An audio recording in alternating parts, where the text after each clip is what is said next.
After a phenomenal 7-game series, the Milwaukee Bucks, without home court advantage or their second best player, lost to the Boston Celtics in the second round of the Eastern Conference playoffs, and Giannis, as the team's superstar, has received the majority of the criticism/blame for this loss.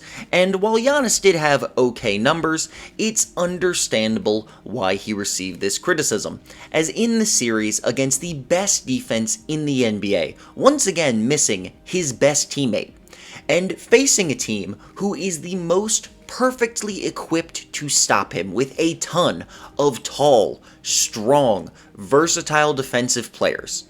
Giannis Antetokounmpo only managed to put up a stat line of 34 points, 15 rebounds, 7 assists, 1 steal, and 1 block on 46% shooting against the Boston Celtics. Wait, what? Why are we criticizing Giannis here? Am I missing something? The NBA fan base never ceases to baffle me, you guys. I don't understand. This man comes out in this postseason. He has a team without his best teammate, alright? Without Chris Middleton, one of the better shot-creating players in the NBA. A dude who was in conversation to win Finals MVP last season. And Giannis comes out without that man. And in the playoffs, he averages 32, 14, and 7 on 49% shooting. When you look at him specifically against the Celtics, yes, his efficiency falls to 46%, which is a big drop-off from the regular season, don't get me wrong. But he averages 34 points, 15 rebounds, 7 assists, a steal, and a block, and still shoots 46% against a team that is near perfectly equipped to stop someone like Giannis.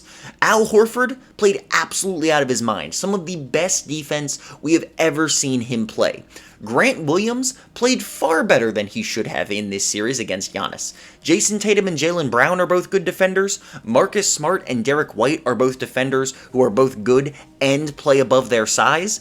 And then you have Robert Williams in the post, a Defensive Player of the Year candidate. Why in the world is Giannis getting criticized for how he played in this series? I swear I must be missing something, because I haven't seen squat about Drew Holiday, who only managed to shoot 36% from the field and 30% from 3 himself.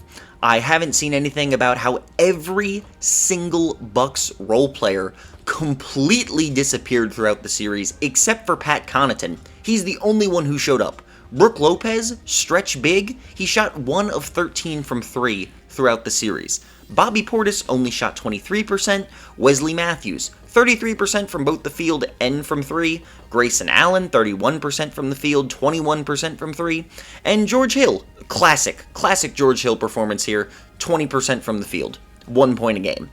What in the world? The third best player on Milwaukee was arguably Javon Carter, who is a nobody. What are we criticizing Giannis here for? Yes, look. Yes, Giannis's field goal percentage did drop 9 full points from the regular season, and that is a huge drop-off, okay? You cannot completely excuse that under almost any circumstances other than a serious injury. However, when you consider that they were missing, the team was missing their best perimeter shot creator, Giannis's second best teammate, and the only guy other than Drew Holiday sometimes who can consistently create for both himself and others outside of Giannis, he was not playing. Meanwhile, you have the Celtics, who are an insane defense. You've got a ton of tall, long, great defensive players. Al Horford played out of his mind. Jason Tatum and Jaylen Brown are great defenders. Marcus Smart and Derek White both play defense larger than their size. Robert Williams was in the post, and he's a DPOY candidate. And then you have Grant Williams, who had the series of his career here. He and Al Horford both had absolutely insane series in this playoffs. Neither of them should have been nearly as good as they were. They played out of their minds. And Giannis had almost nothing. He had almost nothing. He had Pat Connaughton. Seriously? Why in the world is Giannis Antetokounmpo receiving criticism here? I must be missing something. And you see this all the time with star players. It doesn't matter how everyone else on the team performed, they get the blame because they're the best player. And it is so stupid. Giannis had the first 40 and 20 game since Shaquille O'Neal in 2001, in the postseason that is. He had multiple 40-point games. He was playing against a defense that was completely dedicated to stopping him and was well equipped to do so, and he was still completely unstoppable. This is before we even talk about the fact that he dismantled the Bulls in the first round. His stats in that series are probably less impressive than they would be if the Bulls hadn't been such a scrub team. The Bucks were blowing them out, and Giannis was barely playing in the fourth quarters of most of those games. So, this is a historic postseason, right? Like, everything Giannis did this postseason sounds like some historic crap, and yet I am seeing stuff all over the place about how Giannis's run last year, this proves that it was a fluke that the Bucks made it, and this shows that Giannis really can't get it done without Chris Middleton, and he needs another creator there with him, and, you know, the Bucks just aren't that good, they had their one miracle run, blah blah blah, all this crap. What on earth are you people talking about? And I'm assuming those of you who watch this video are not the delusional nutcases who say these things, but like, you guys see this stuff too, right? What in the world is going on? This was a phenomenal postseason for Giannis Antetokounmpo. No, it didn't build his legacy like it would have if he won. He wasn't perfect in Game 7. He wasn't perfect in a lot of these games. He did take a few too many shots sometimes. He did have to force some things. But at the end of the day, what did you want the man to do? Pass it to Drew Holiday, or Brook Lopez, or Grayson Allen, or Wesley Matthews for another stinking brick? He was going through two guys almost every single time, and they were still not stopping him. 46% from the field is still a pretty good mark. Now, yes, his three-point shooting was bad. He shot like 25%. It's bad, okay? 68% from the free throw line. Not satisfactory. Giannis, he's got to get that up over 70% consistently. You can't be shooting under 70% from the line in a playoff series. It's just not going to cut it when you're supposed to be the best player in the world, unless your name is Shaquille O'Neal. But at the end of the day, we're looking at one of the greatest players of all time. Giannis is already a clear, near undisputable top 30 player of all time. You can make a very strong case for him to be top 25 of all time. I have him right around that range, already ahead of Charles Barkley and one of the 5 greatest power forwards ever. I do not understand how someone is going to come out and say that losing this series was in any way Giannis's fault. Like, seriously, some people just really should not be allowed to give their NBA opinion. That includes a lot of those clowns on ESPN. My goodness.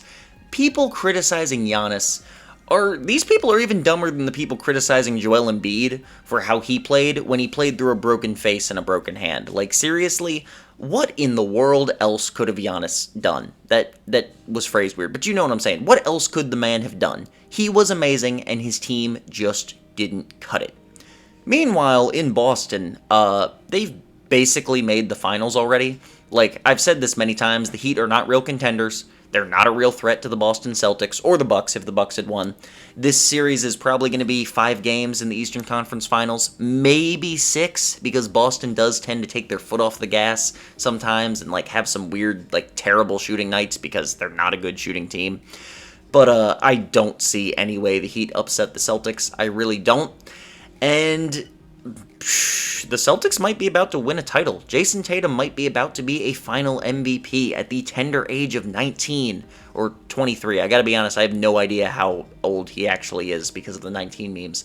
But pretty young indeed. Jaylen Brown will be not a finals MVP. Jaylen Brown will also be a champion. God, Marcus Smart will be a champion, which would make me so upset. The most upsetting thing as a Sixers fan is that we could have easily drafted Jaylen Brown and Jason Tatum, and instead we took Ben Simmons and Markelle Fultz. But I'm not crying. You're crying. Yeah, Boston has been incredible. They were incredible against Giannis and the Bucks. They did everything you could have asked. They guarded him pretty freaking well while locking down everyone else in that team. And now there is a very real chance that they will win a title. I am incredibly excited for the Western Conference Finals. The Eastern Conference Finals is going to be a wash, I expect. And these playoffs have been absolutely phenomenal. We now have 5 consecutive years of different champions in the NBA. It's already confirmed. Whoever wins the title next year will be someone who has not won it in the past 4 seasons. That is something that has not happened since 1975 through 1979. Parity is real and it is beautiful. Thank you all for watching.